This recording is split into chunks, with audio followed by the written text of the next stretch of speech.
Comme vous savez, les métiers des services de l'automobile et de la mobilité sont placés en toute première ligne du transition écologique et énergétique.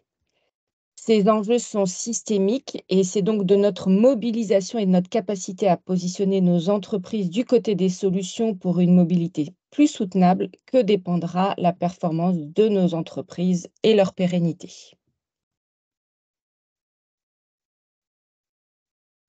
Mobilian se donne donc comme mission d'accompagner et d'encourager la trajectoire de développement durable tracée par l'ensemble de nos entreprises et auquel chacune d'entre elles peut contribuer de manière importante et a un rôle majeur à jouer. C'est dans ce cadre que l'on a mis en place ces ateliers trajectoire durable. Nous en avions fait quelques-uns avec Sobre Énergie au moment du décret tertiaire. Je suis désolée, je gère en même temps les la transcription, enfin l'enregistrement et la salle d'attente. Ah bah, voilà. Pardon. Donc nous avons lancé ces ateliers trajectoire durable, il y a, quelques mois. On avait initié cela avec Sobre Énergie sur la mise en place du décret tertiaire. Dans tous les cas, ces ateliers que donc nous lançons un peu plus officiellement aujourd'hui avec la présence de Bouygues Immobilier, que je remercie beaucoup pour, ce premier atelier. Notre objectif est d'accompagner nos adhérents par le partage d'informations, d'expériences pour, vous aider dans vos réflexions, vous accompagner, vous apporter des solutions et ainsi contribuer collectivement à imaginer, quel sera notre futur. Donc, dans le cadre de ce partenariat avec Bouygues Immobilier, pour partager, mutualiser nos connaissances et nos expertises, pour trouver les meilleures solutions, en termes d'aménagement, urbain et de mobilité. Donc aujourd'hui, nous allons, avoir la chance, de bénéficier de 3 retours d'expérience de Bouygues Immobilier, mais également de celui de l'un de nos adhérents qui est Fifteen. Aussi, comme vous le voyez sur cette, slide, nous aurons donc Inès Lacrouf qui nous présentera Bouygues Immobilier et qui nous partagera, son retour d'expérience. Il y aura également, Mathieu Wieniawski pour, Mobilize et puis Nadia Goupil pour, Fifteen, qui viendra également témoigner, de l'expérience, de cette start-up en matière de mobilité et plus particulièrement de vélo en partage. Voilà, je ne vais pas, développer davantage et je vais laisser la parole donc à Inès, que je remercie beaucoup et que je laisse donc, démarrer sa présentation. Merci Inès. Merci Christine, bonjour à tous. Donc je me présente, Inès Lacrouf, je suis responsable marketing stratégique, chez Bouygues Immobilier et globalement, j'accompagne, les équipes à, comprendre les évolutions des pratiques qui se passent aujourd'hui, dans la société, l'évolution des modes de vie et le tout dans l'objectif de pouvoir intégrer, ces données-là dans nos projets, dans la manière dont on conçoit, nos futurs, projets, de logement, de bureaux ou de quartier. Je vais vous faire juste une petite introduction sur ce qu'est Bouygues Immobilier parce que, c'est toujours, utile de rappeler, où on se place par rapport à la galaxie, Bouygues et ce qu'on fait concrètement en tant que promoteur immobilier. Un promoteur immobilier, c'est lui qui est, à l'origine des projets de logement, de bureaux, de quartier, comme j'évoquais et qui pilote tout le processus, de réalisation de ces projets avec ses partenaires, architectes, bureaux d'études, constructeurs. Ça, c'est une info importante à retenir sur Bouygues Immobilier. On n'est pas constructeur, on est à l'origine, des projets, mais, on n'est pas une entreprise de construction. Et donc, c'est nous qui pilotons les démarches administratives comme, la dépose du permis de construire et qui portons, le risque financier des opérations qu'on va mettre sur le marché. Donc notre métier, par conséquent, c'est celui de bien comprendre aussi les attentes des futurs usagers de nos projets, en termes d'habitat évidemment, mais aussi en termes de qualité des espaces, de travail, pour les bureaux et puis, toutes les aménités qu'il peut y avoir autour, des projets, qu'on livre, dans des contextes qui sont toujours différents, et donc sur lesquels il faut toujours qu'on s'adapte. Et ça implique aussi qu'on doive s'adapter aux besoins des territoires. Et dans cette perspective-là, on s'est aussi diversifié sur l'ensemble de la chaîne de valeur de l'immobilier pour intervenir autant en aval, en amont qu'en aval. En amont, dans la conception de nouveaux quartiers, et puis en aval, dans des produits qui peuvent être des produits gérés comme des résidences seniors, des espaces de coworking. On a été le premier promoteur à lancer des espaces de coworking. Et aujourd'hui, on lance aussi des activités de co-living, donc qui répondent, tous ces éléments-là répondent aussi aux tendances, à l'évolution des modes de vie qui sont impactés par ces questions de mobilité. On le voit avec le travail, c'est la question de mobilité quotidienne et parfois de démobilité hein, quand on reste sur certains espaces et territoires pour télétravailler. Et puis, Nomo également, la flexibilité des parcours de vie qui sont de moins en moins linéaires et qui font que peut-être on va aller passer 6 mois ou un an loin de sa résidence principale et on va avoir besoin d'un pied-à-terre adapté et avec toute une gamme de services qui sont adossés à la proposition de logement. On est également présent sur le segment de la rénovation et de la réhabilitation. On ne construit pas que du neuf sur des terrains nus, mais on intègre ces enjeux de réhabilitation et de rénovation à travers 2 filiales que sont Nouveau Siècle, qui est plus spécifiquement sur la réhabilitation de patrimoine historique, et Coverso, qui lui, transforme des bureaux en logement. Ça a 2 avantages. Ça nous permet d'avoir des propositions de logements, d'équipements qui soient déjà dans des tissus urbains qui sont constitués. Donc, on participe au renouvellement de la ville sur la ville et à la lutte aussi contre la vacance, notamment pour la reconversion de bureaux en logement. Et puis, ça nous permet d'être dans les clous aussi des ambitions de trajectoire de décarbonation, puisqu'on s'appuie sur des ressources qui existent déjà, dont les émissions, notamment carbone, sont déjà compensées, amorties, et donc qui nous permettent de revaloriser des patrimoines déjà existants. Et donc, on intervient sur l'ensemble du territoire français grâce à une implantation d'agences forte sur le territoire, majoritairement dans des métropoles de plus de 50 000 habitants. On a aussi des implantations, 3 implantations à l'étranger, en Espagne, en Belgique et en Pologne. Tout ça nous permet de produire environ 8 000 logements par an sur l'ensemble du territoire. Vous nous connaissez aussi parce que on fait partie du groupe Bouygues. Donc c'est un groupe qui a été créé dans les années 60 autour des activités de construction et qui s'est diversifié, qui a toujours des activités de construction avec Bouygues Construction, de promotion avec nous, Bouygues Immobilier. On a également l'entreprise Colas qui elle, travaille sur plutôt le réseau routier, donc les routes, la construction, la conception et l'entretien des routes, mais qui a aussi des activités de dépollution qui peuvent être intéressantes. Et puis, on a été rejoint il y a quelques mois par Equance, qui positionne le groupe aussi sur des activités de gestion et d'entretien de services autour de l'énergie. Et évidemment, vous connaissez la partie médias et télécoms du groupe. Donc aujourd'hui, on intervient dans le cadre d'un partenariat, Christine l'a dit, fraîchement signé avec Mobiliance, et dans le cadre duquel on veut vous illustrer les liens qu'il peut y avoir entre ce que vous faites et ce que nous faisons en tant que promoteurs immobiliers, et vous partager aussi notre retour d'expérience par rapport à la prise en compte des enjeux environnementaux dans notre travail au quotidien, et évidemment la limitation de ces impacts et le respect des trajectoires de neutralité carbone et de préservation de la biodiversité aussi, qui sont essentielles dans nos métiers. Chez Bouygues Immobilier, ça s'exprime très concrètement à travers quatre sujets qu'on a voulu mettre en avant ici.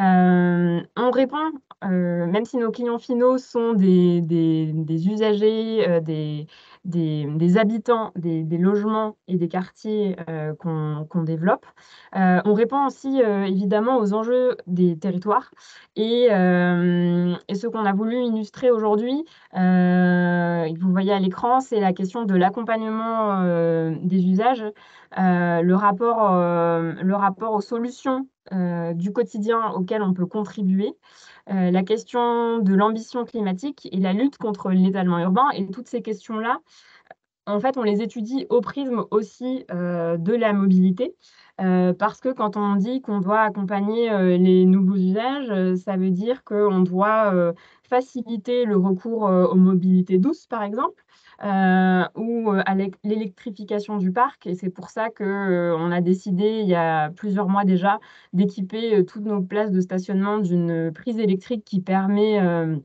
la recharge des véhicules électriques. On apporte des solutions aux problématiques du quotidien. Donc, on peut par exemple proposer des solutions d'autopartage en pied d'immeuble, des flottes qui soient partagées à l'échelle d'une résidence. Pour être à la hauteur de l'ambition climatique, donc évidemment, on s'appuie sur la facilitation du recours aux mobilités douces, mais on a aussi des partis pris qui sont forts, notamment avec Urbanera, qui est donc notre aménageur, celui de ne pas développer de quartier là où il n'y a pas d'accès au transport en commun, parce que voilà, on voit bien que ce lien fort entre la possibilité d'avoir des types de mobilité moins carbonés ou en tout cas plus autonomes pour s'engager aussi dans des trajectoires plus vertueuses.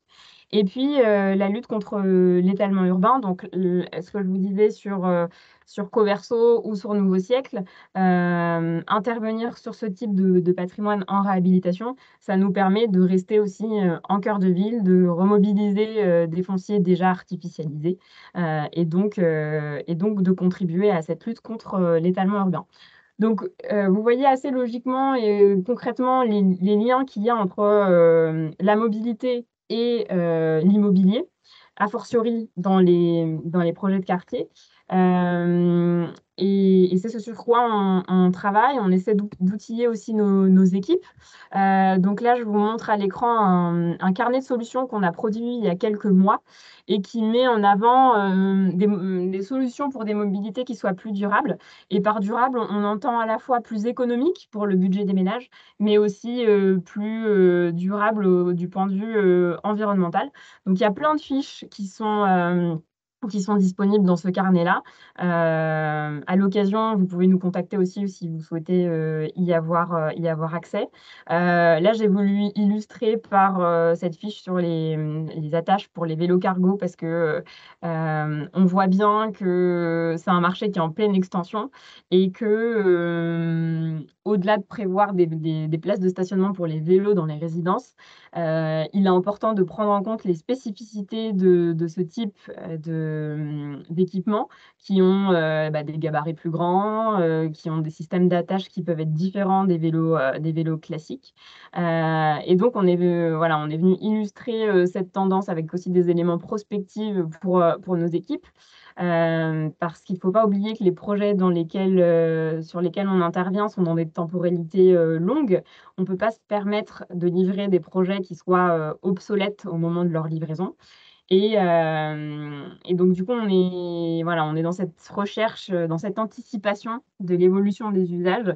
Et à travers ces 30 exemples, on a voulu outiller nos équipes et leur donner des ressources, des contacts, des partenaires potentiels à contacter pour mettre en œuvre ces solutions. Voilà, donc pour passer plutôt sur la partie nouvelles tendances de mobilité et comment nous on les intègre dans nos projets, j'ai voulu faire un bref rappel de l'évolution de notre rapport à notre mobilité du quotidien et en ayant ce focus plutôt sur la mobilité des personnes plutôt que des biens dans ce webinaire. Et ce qu'on constate, c'est que voilà, il y a des problématiques environnementales et économiques qui amplifient des tendances de mobilité qui se sont adoucies, électrifiées, qui se partagent, qui aujourd'hui se consomment à la demande et voire de manière autonome également. Ces tendances-là, elles aident à répondre aux problématiques environnementales et économiques, et elles les amplifient aussi. Aujourd'hui, jusqu'à présent, on a eu des locomotions principalement carbonées, dont on essaie de limiter aujourd'hui l'impact. Et pour ça, les mobilités douces, l'électrification du parc peuvent aider. La densification aussi des centres urbains peut aider à ce que les besoins de mobilité soient plus compacts. En tout cas, que le passage, par exemple, de la propriété des équipements soit facilité vers les usages. Et puis, notre contexte économique aussi, il a évolué. On voit que la mobilité pèse de plus en plus lourd sur le budget des ménages. Et en facilitant le recours aux mobilités douces ou à des mobilités partagées, on arrive à donner un peu d'air aussi aux ménages. Et c'est ce qu'on essaie d'appuyer dans nos projets. Donc concrètement, pour illustrer comment on s'approprie tous ces éléments-là, on a choisi 3 opérations. L'opération de l'Esplanade à Rennes, qui fait l'objet c'est la reconversion d'une friche commerciale et la mise en place d'une solution d'autopartage, dont Mathieu va nous parler. On a choisi aussi le quartier des Fabriques à Marseille, où là, il y a une création d'une centrale de mobilité, notamment avec des véhicules utilitaire, donc c'est aussi ce qui fait son originalité au-delà de son alimentation, vous allez voir. Et puis, il y a un autre exemple qui est celui du quartier de Saint-Julien-en-Genevois, qui intègre un pôle d'échange multimodal et tout un bouquet de solutions autour de la mobilité. Et à l'issue de cette présentation, je passerai le micro à Nadia qui va nous parler de 15, qui travaille sur le vélo partagé et qui a plein de solutions intéressantes à nous présenter. Non, c'est vrai, tu as raison. Bonjour. Je t'appelais, j'avais mon convoyage, tu sais, pour Bordeaux qui est dispo, du coup. Ah. Si tu... Est-ce qu'on peut Exactement, il y a un... Voilà, j'ai coupé le micro. Parfait. Merci. Donc, cet exemple de Rennes, opération l'Esplanade, ce qui nous a paru intéressant d'illustrer, c'est que, en fait, on est sur un site anciennement commercial qui a été reconverti par ses propriétaires, qui, en fait, quand ils ont retravaillé leur implantation, se sont rendus compte qu'ils n'avaient pas forcément besoin du même nombre de mètres carrés que ce qu'ils avaient historiquement. Et c'est intéressant parce que ce qu'on s'est dit avec les équipes de Mobiliance, c'est qu'il y avait des parallèles qui étaient forts entre ce qui se passe dans le monde de la grande Distribution automobile. Ouais. Et l'automobile, voilà. Et ce sont souvent des fonciers qui ont été rattrapés par la ville, qui, avec l'extension urbaine, se retrouvent aujourd'hui aux franges ou même carrément intégrés à la ville. Et donc reliés à des réseaux de transport qui sont importants et qui, avec l'évolution, avec la réorganisation parfois des outils productifs, se retrouvent avec des assiettes foncières qui peuvent être trop grandes pour leurs activités. Et sur ce foncier-là, il y avait également une station-service Total qui s'est relocalisée et donc qui a dépollué le pourtour. Vous le voyez peut-être ici à l'écran, elle était là, la station Total, qui a dépollué le pourtour de son emprise, qui l'a libéré. Et nous, ensuite, on a travaillé avec ces 2 acteurs pour proposer un projet mixte, donc du logement, des bureaux et des commerces, qui va être livré à partir de fin 2023. Donc c'est encore en travaux, tout n'est pas terminé. Mais donc nous, on a travaillé avec eux pour pour produire un projet mixte et pour garder la surface commerciale sur place. C'est un commerce diagonal qui a été transformé en G20. Et on en a profité pour proposer une solution d'autopartage avec Mobilize. Et je vais passer la parole du coup à Mathieu pour qu'il nous parle de Mobilize et de cette solution d'autopartage. Mathieu, je Merci, t'ai vu arriver. Voilà. merci, bonjour à tous, merci beaucoup, merci pour l'opportunité donnée de présenter à la fois Mobilize Share et le projet qu'on a mené avec Bouygues Guillemot sur cette résidence. Euh, euh, Très rapidement sur Mobilize. Mobilize, c'est la quatrième marque du groupe Renault qui a été créée en 2021 sous l'impulsion de notre CEO toujours actuel, Luca Di Meo, qui va servir à identifier et à développer et à déployer tous les projets qui sont autour de l'automobile et laisser aux marques, donc Renault, Dacia et Alpine, aux marques constructeurs, les laisser se concentrer sur ce qu'ils savent faire à la fois, donc faire des véhicules. Mobilize va adresser tout ce qu'il y a autour. Donc ça va être des services qui soient existants en création ou en projet. Notamment des services financiers, des services de mobilité, des services énergétiques, voilà, pour maîtriser toute la chaîne de valeur autour des véhicules et avoir un pied sur le monde des services autour de l'automobile. Donc l'ambition de Mobilize, une fois qu'on s'est dit ça, c'est bien d'offrir aux usagers et aux entreprises des solutions pour pouvoir changer les modes de consommation des véhicules. Aujourd'hui, il y a trois piliers. Qui est l'électrification, on en a parlé un petit peu juste avant, faciliter l'acquisition et fluidifier l'usage du véhicule électrique au travers de nos solutions de financement, au travers de nos solutions de recharge, nos solutions de bornes pour les usagers comme les entreprises. Passer de la propriété à l'usage. Aujourd'hui, un véhicule, il est 80 à 90% du temps immobile. Il ne sert que 10 à 20% du temps en moyenne. Et donc, comment on fait pour valoriser ce temps d'immobilisation du véhicule? Donc, on facilite des usages flexibles qui vont de quelques minutes à plusieurs années. Donc, quelques minutes pour des solutions comme l'autopartage ou plusieurs années comme nos solutions qui sont déjà existantes en termes de location longue durée ou moyenne durée.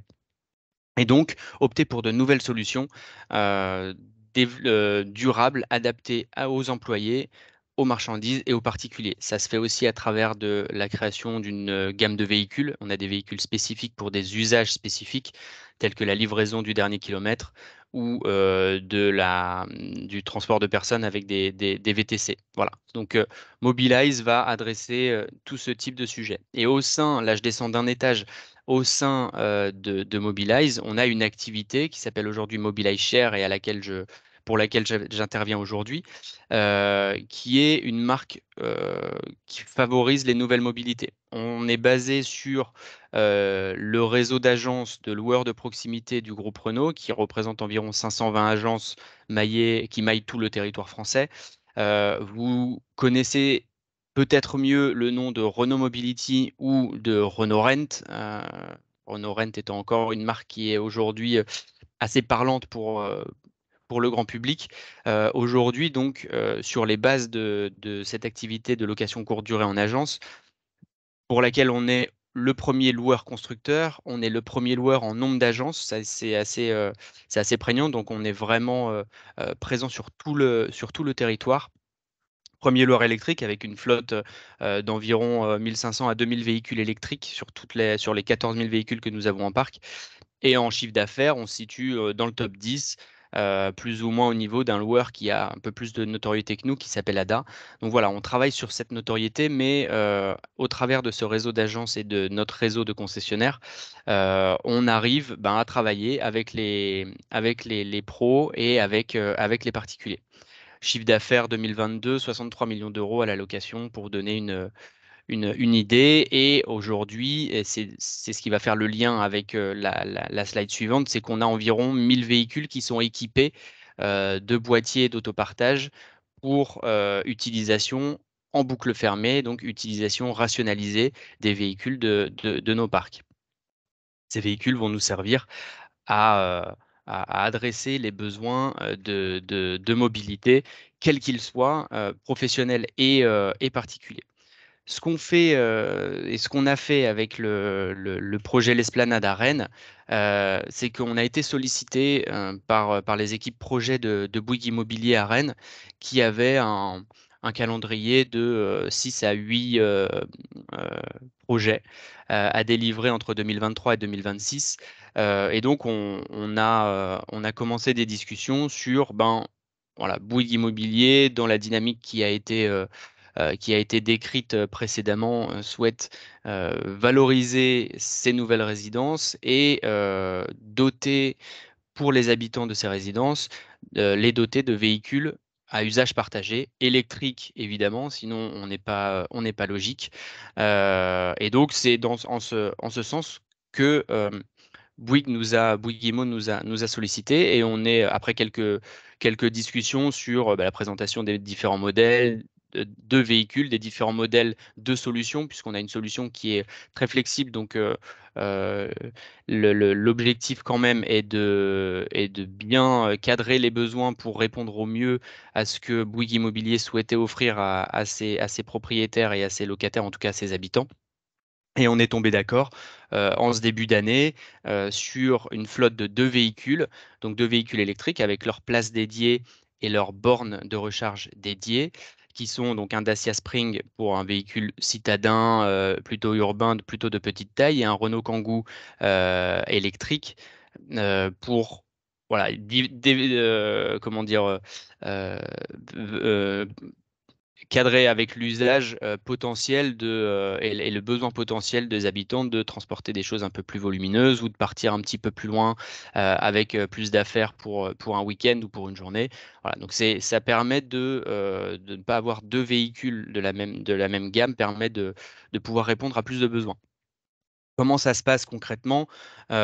C'est que chaque habitant, locataire ou propriétaire ou copropriétaire, a accès à notre application de réservation qui s'appelle Mobile Share, qui est disponible sur les stores Apple et Android, qui va permettre de gérer, chaque utilisateur va permettre de gérer en autonomie ses réservations, son planning de réservation, de les modifier, de les annuler, de les prendre suffisamment en avance quand quand il sait qu'il aura besoin de tel ou tel véhicule pour tel ou tel besoin. Voilà. Donc tout ça se fait en autonomie via l'application. L'état des lieux, il se fait également avec l'application, avec des photos qui remontent dans un outil de gestion. Donc tout est tracé et l'utilisateur s'en trouve rassuré puisque il sait exactement dans quel état il a pris le véhicule et dans quel état surtout il le rend également. Donc tout ça se fait avec l'application. Les tarifs sont à la carte, c'est-à-dire que nous, on applique les tarifs que Bouygues Immo ou le syndic, en concertation, auront décidé. On est aussi force de conseil et de proposition, mais ce sont des tarifs qui sont spécifiques et souvent attractifs pour les utilisateurs. C'est un usage qui est vraiment exclusif, et c'est un point suivant, mais c'est un usage qui est exclusif à la résidence, l'Esplanade, pour le coup. Donc ces tarifs sont à la carte et aussi évolutifs. On peut faire des tarifs à l'heure, on peut faire des tarifs forfaitaires pour des journées, pour des week-ends, pour des semaines. Voilà, ça se décide en cadrage avec les équipes. Le service, il est fourni par le concessionnaire, le Renault, en l'occurrence c'est Renault Longchamp, qui fournira les 2 véhicules avec un service clé en main, donc qui comprend le véhicule, mais aussi l'installation du système, l'exploitation, les services de nettoyage, le jockeyage pour amener les véhicules à l'entretien, en révision, etc. Le suivi du véhicule, parce que ce sont des véhicules qui leur appartiennent. Donc les véhicules ne sont pas achetés par Bouygues ou par le syndic, ils sont entre guillemets mis à disposition moyennant un forfait mensuel, ils sont mis à disposition par le concessionnaire. Donc c'est lui qui gère tous ces côtés administratifs. L'assurance, j'en ai pas parlé, mais ça joue aussi. C'est le concessionnaire qui le porte. Le paiement pour les utilisateurs, il se fait par CB, donc super simple dans l'application. Et dernier point important, puisque il s'agit de collecter les recettes de location. Nous, Mobilize avec notre solution, on est intermédiaire, donc on collecte pour le compte de notre client qui là est le syndic. Et tous les mois, on va reverser moyennant 10% de frais de service pour frais bancaires de collection et reversement, plus les frais de paiement par carte bancaire de chaque utilisateur. Et tout ça va aller alimenter les comptes du syndic pour, à terme, pourquoi pas, amortir au maximum le coût du véhicule ou des véhicules, mais en tout cas participer un petit peu à l'effort consenti à la fois par Bouygues Immo et par le syndic pour la mise à disposition de ces deux véhicules. Voilà vraiment très rapidement ce que je pouvais vous dire sur ce projet-là. Je ne sais pas s'il y a un temps de questions-réponses qui est prévu maintenant, plus tard, oui ou non, mais en tout cas, Malheureusement pas. ouais, Il est ouais. Non, déjà mais 35 ouais, pas de souci, et on a désolé, je fais encore. rapide. Mais Non, non, mais merci à vous et n'hésitez navré. pas, il y a mon contact en mail si jamais il y a quelques Exactement. questions que ce soit, n'hésitez pas à me contacter, soit via Bouygues Immo, soit en direct. Je serais ravi de vous renseigner. Voilà, et je vous remercie et je vous souhaite une bonne journée si j'ai pas l'occasion de vous le redire tout à l'heure. Voilà. Merci beaucoup, Merci Mathieu. beaucoup. Merci beaucoup pour cette illustration, pour votre, qui montre en fait aussi que dans les projets Bouygues-Immo, on travaille beaucoup avec des partenaires pour agréger leurs solutions aussi dans nos projets. On n'a pas vocation à internaliser ce type de service, mais on s'appuie sur les offres que le marché auxquelles le marché nous permet d'accéder. Et donc, c'est aussi pour ça qu'on est intéressé à échanger avec Mobiliance, parce que vous aussi, vous pouvez être porteur de d'autres types de solutions qu'on pourrait imaginer intégrer dans nos projets. Donc merci Mathieu pour ton intervention. Je vais passer à la slide et à l'exemple suivant, la centrale de mobilité de Marseille, dans le quartier des Fabriques. Donc à Marseille, on intervient sur un foncier anciennement en friche de 14 hectares, sur lequel à terme, on va développer plus de 2000 logements. C'est un quartier qui a longtemps été enclavé, il n'était pas traversable, il n'y avait pas de circulation possible de part et d'autre de ce quartier. Il est situé en entrée de ville et avec l'arrivée d'une nouvelle offre de transport en commun, il se situe à 15 minutes du centre-ville et du Vieux-Port notamment. Et donc, c'est un quartier sur lequel on intervient avec Euromed, qui est l'aménageur, avec Link City aussi, qui intervient sur ce projet.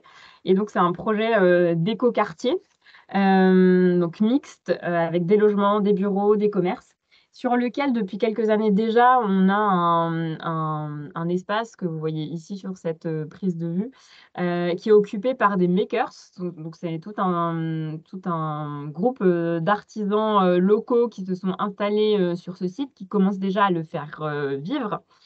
Et en fait, l'idée de cette centrale de mobilité, elle répond à la fois aux futurs besoins des usagers et des habitants qui vont venir s'installer, mais aussi de ces artisans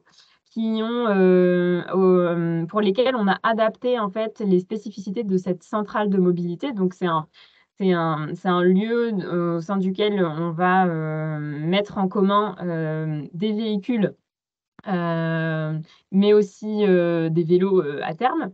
Et la spécificité, c'est qu'on a demandé à ce qu'on puisse avoir des utilitaires qui soient adaptés en fait aux besoins de nos occupants actuels de ce site. donc des utilitaires électriques et partagés pour répondre à ces besoins professionnels spécifiques.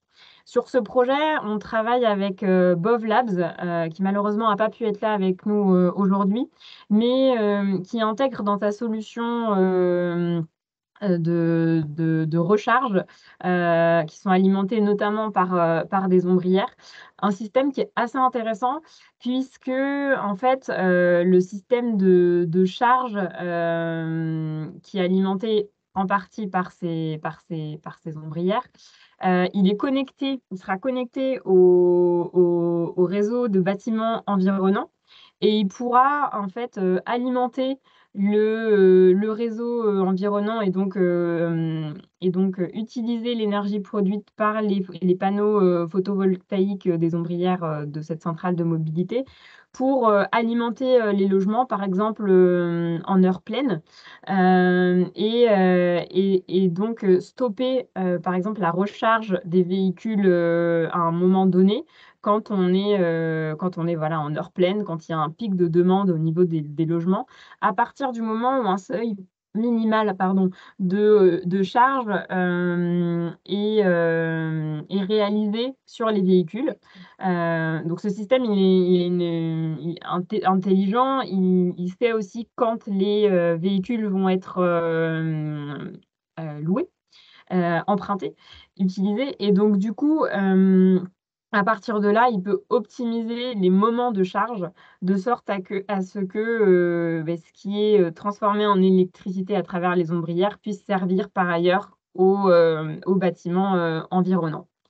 Il y a d'autres éléments qui sont intéressants dans ce quartier, notamment autour de la question de parking, des parkings silos mutualisés, foisonnés et même réversibles qui sont prévus sur ce quartier, même un bâtiment, un parking hybride qui va à la fois contenir des parkings, un équipement sportif, un équipement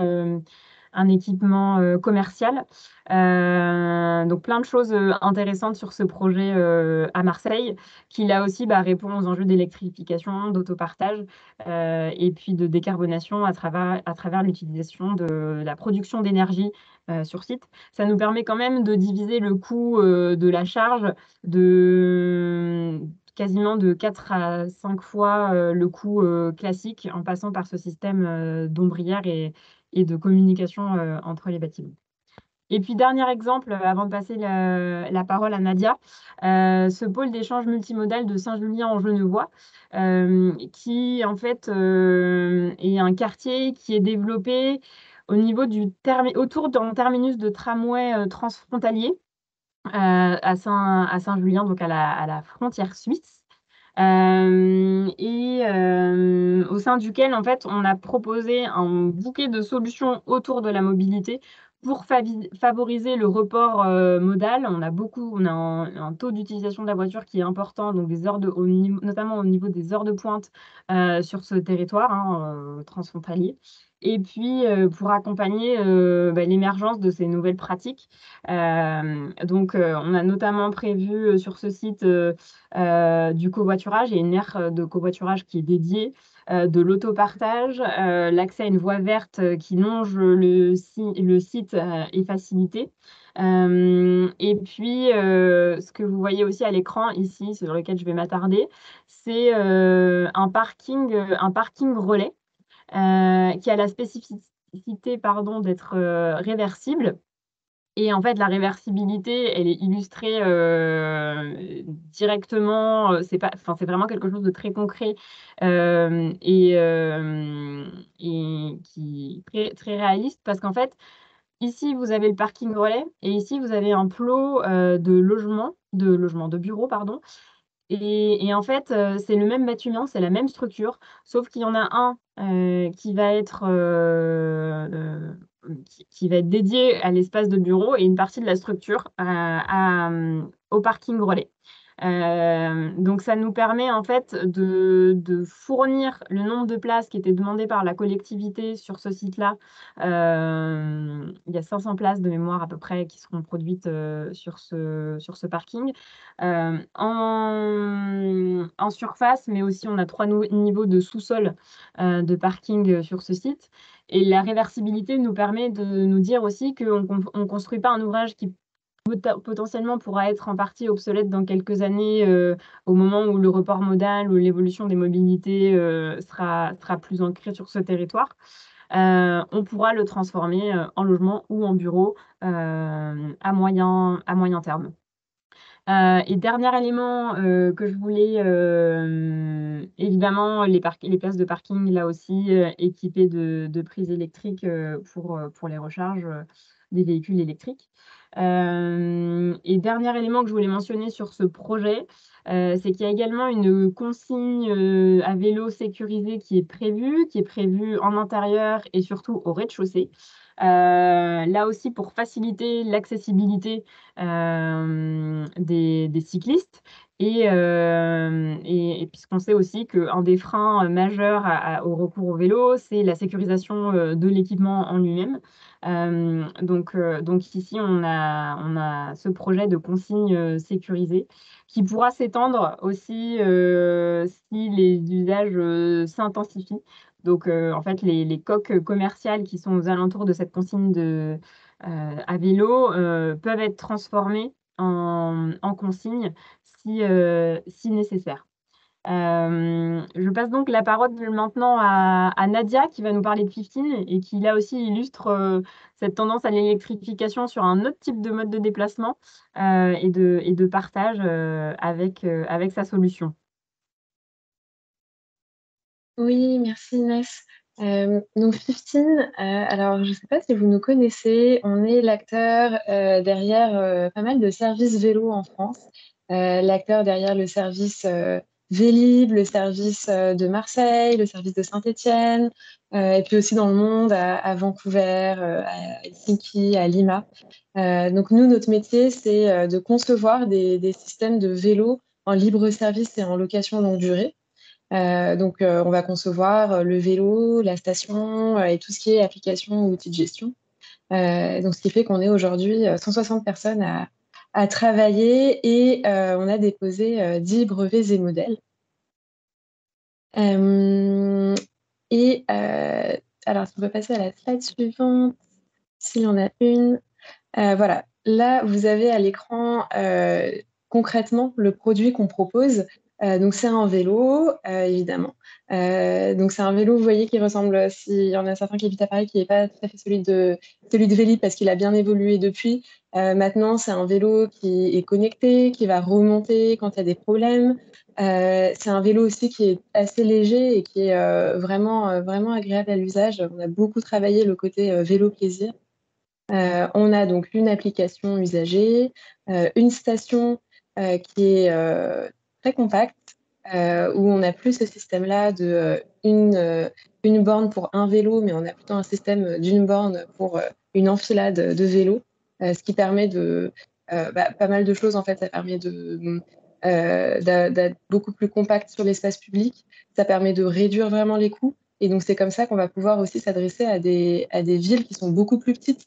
Tout à l'heure, je citais des grandes villes, mais on est aussi à Épinal, à Landerneau, à Saint-Brieuc. Ce n'est pas des villes immenses, mais c'est des villes qui aujourd'hui peuvent se permettre de payer un système comme ça parce que, notamment, on a des stations qui sont beaucoup plus accessibles. Et beaucoup plus accessibles, beaucoup plus faciles aussi à installer sur l'espace public. Et derrière, on a une suite qui permet d'exploiter les données aussi bien opérationnellement parlant pour savoir quand intervenir, à quel moment, mais aussi de donner à la ville et aux acteurs qui en ont besoin les données de la carte de chaleur des trajets pour savoir par où les gens circulent, pour éventuellement se dire prioriser les réseaux de pistes cyclables à ces endroits-là.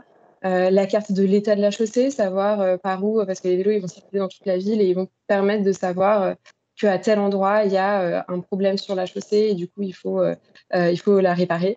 Donc c'est vraiment des outils aussi d'aménagement du territoire qu'on va créer à partir des données qui sont dans le vélo. Et donc, nous, voilà, ça fait à peu près une quinzaine d'années qu'on est sur le secteur du vélo partagé et on a vu pas mal d'évolutions. À l'époque, il y a 15 ans, c'était que du 100% mécanique. Il y a 6 ou 7 ans, on passait à des flottes mixtes. On introduisait déjà un petit peu d'électrique. Et puis aujourd'hui, on est sur du vraiment 100% électrique. Donc, pour vous donner un exemple, à Marseille, on a lancé le nouveau service il y a à peu près 8 mois. On a remplacé un système qui était complètement mécanique, un système qui était complètement électrique. Et c'est vrai qu'en termes d'usage, ça n'a vraiment rien à voir. En fait, au bout de 5 semaines, on a battu le record d'usage de 10 ans de service mécanique, alors qu'on était en plein hiver. Et aujourd'hui, ce record, on le bat largement tous les jours. Donc, l'électrique, ça permet vraiment de s'adresser à un public qui est beaucoup plus large. Ça permet d'adresser des usages aussi qui sont plus larges parce que quand on va au travail, quand on va en rendez-vous, on n'a pas envie de faire du sport, on a envie d'arriver pas complètement défait. Ça permet aussi d'aller plus loin. On a des trajets qui sont plus longs et du coup, on va pouvoir aussi adresser les périphéries. Et donc, j'en arrive à mon deuxième point, qui est qu'aujourd'hui, le vélo électrique, il séduit aussi les villes moyennes. Et alors, il y avait beaucoup de questions sur est-ce que ce genre de système-là, il est adapté à des villes qui sont plus petites. Et la réponse, elle est positive. On le voit sur les services qu'on a déployés dans des villes qui sont plus petites. Par exemple, Épinal, que vous avez à l'écran, on a des taux de rotation qui sont supérieurs, qui sont 2,4 fois supérieurs aux services des grandes villes qui avaient des systèmes mécaniques ou électriques. Donc vraiment, ça fonctionne. Et en fait, quand on y pense, c'est assez logique que ça fonctionne parce que dans les villes moyennes, on n'a pas non plus des distances qui sont immenses. On a des distances qui sont complètement faisables en vélo électrique. Et on a un public qui sait déjà faire du vélo. Donc c'est complètement adapté à ce genre de vie. Et puis une dernière tendance qui est peut-être celle-là un petit peu plus nouvelle, c'est qu'aujourd'hui, on a une multitude d'usages du vélo. Il y a le vélo en libre service où on va prendre un vélo à une borne, on va le déposer à la borne suivante et souvent, c'est des trajets assez courts, d'un quart d'heure, 20 minutes. On a aussi d'autres types de services, des services de location longue durée, type le Véligo, par exemple, en Île-de-France, où on va louer son vélo pendant 6 mois, 9 mois. Et puis, il y a d'autres services où on va pouvoir louer son vélo à la demi-journée ou à la journée. Et donc, avant, ces services-là, ils étaient présentés de manière complètement silotée à l'usager. Ils étaient aussi gérés de manière silotée. Il y avait un acteur pour chaque service. Les acteurs ne se parlaient pas du tout entre eux. Donc, il n'y avait pas d'atelier commun, pas d'outils communs. Tout ça, c'était complètement indépendant. Et donc, aujourd'hui, ce qu'on voit, c'est que on se rend compte en fait que ça aurait quand même plus de sens d'avoir des ateliers communs, d'avoir une gestion commune et d'avoir aussi une offre pour l'usager qui soit une offre vélo en général qui soit plus lisible. Et donc, on a une vraie convergence de ces différents types de services. Et donc, nous, on a appelé ça le réseau vélo augmenté. Parce qu'on se dit qu'aujourd'hui, le vélo, il doit être pensé comme un réseau. Ça ne doit pas être du saupoudrage dans une ville pour dire qu'on a fait quelque chose. Ça doit être vraiment utilisé par les usagers comme un réseau de transport. On va mailler la ville, sa périphérie, vraiment mailler les bassins de mobilité et d'emploi. Et on va laisser le choix à l'usager de sa durée de location. Et donc, pour vous donner un exemple hyper concret, on a lancé récemment un service à l'agglo d'Auxerre où il y a 320 vélos qui sont répartis dans 42 stations. Et l'usager arrive en station et il choisit sa durée de location. Il choisit de soit le prendre en libre service, donc je le prends à la borne et je le dépose à la borne suivante et je m'en occupe plus. Soit il peut aussi le prendre et le privatiser pendant plusieurs mois dans une limite de 100 vélos, pour qu'il y ait quand même une base qui reste. Et donc, ces services-là, ces abonnements-là, ils sont partis comme des petits pains. Au bout d'un mois, on avait les 100 abonnements en location longue durée qui étaient pris par les habitants, donc en complète autonomie. Et donc, on avait là un service qui était vraiment intégré. On a un même compte, l'habitant, il a un même compte pour tous les types de services. Et il peut, c'est vraiment, vraiment lisible pour lui. Et donc, on a déjà là, au bout d'un mois, des milliers de trajets, des milliers d'usagers. Et ça, c'est aussi la force des services partagés. Tout à l'heure, Mobilize parlait aussi de privilégier l'usage par rapport à la propriété. Et c'est vrai que cet intérêt-là, ce concept-là, il a un intérêt aussi parce qu'il y a un effet de levier qui est complètement multiplié, puisque avec quelques vélos, avec 320 vélos, on va pouvoir avoir un nombre de trajets et d'usagers qui est complètement incomparable à un système où on aurait eu un habitant qui a son propre vélo. Et donc cet effet-là, cet effet de levier, il est notamment important pour les villes moyennes et les périphéries, où l'usage du vélo au quotidien, il n'est pas encore très ancré. Et donc, il faut vraiment cet effet massif de remise en selle pour ancrer le vélo dans la mobilité du quotidien. Donc voilà ce que je voulais vous partager, les quelques tendances, on va dire les grandes tendances du moment sur le vélo. Et puis n'hésitez pas si vous avez des questions par mail, je pense que mon contact sera facilement accessible si vous demandez à Bouygues Immobilier.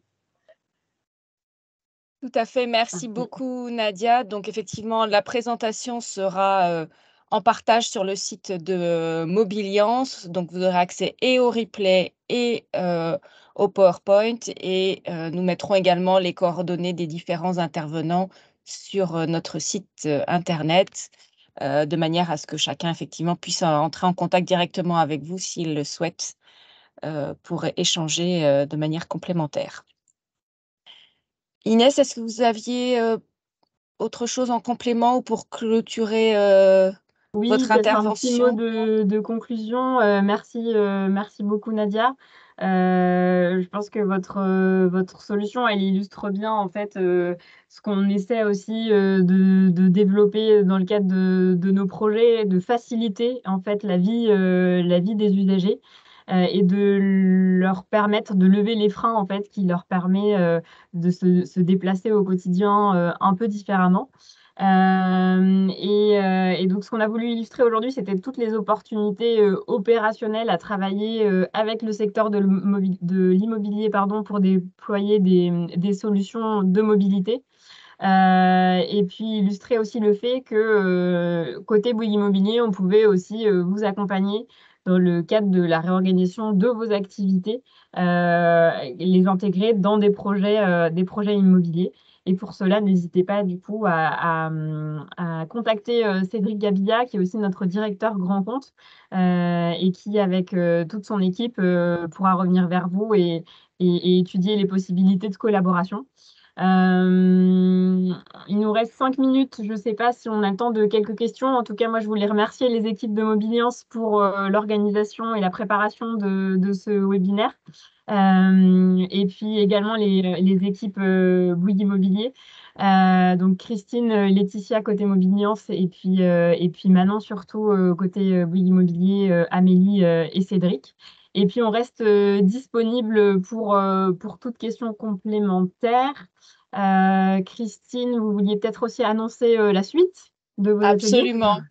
Merci beaucoup à toutes et à tous pour effectivement ce premier atelier. Merci à nos participants et vous donner rendez-vous du coup pour les prochains ateliers trajectoire durable. Voilà, ce partage d'expériences qui permet de nourrir vos réflexions, vous aider à trouver des solutions et voir comment positionner vos activités, vos entreprises face à ces évolutions et identifier des opportunités d'activités, de développement, de business et d'innovation. Voilà, c'est l'intérêt de ces ateliers.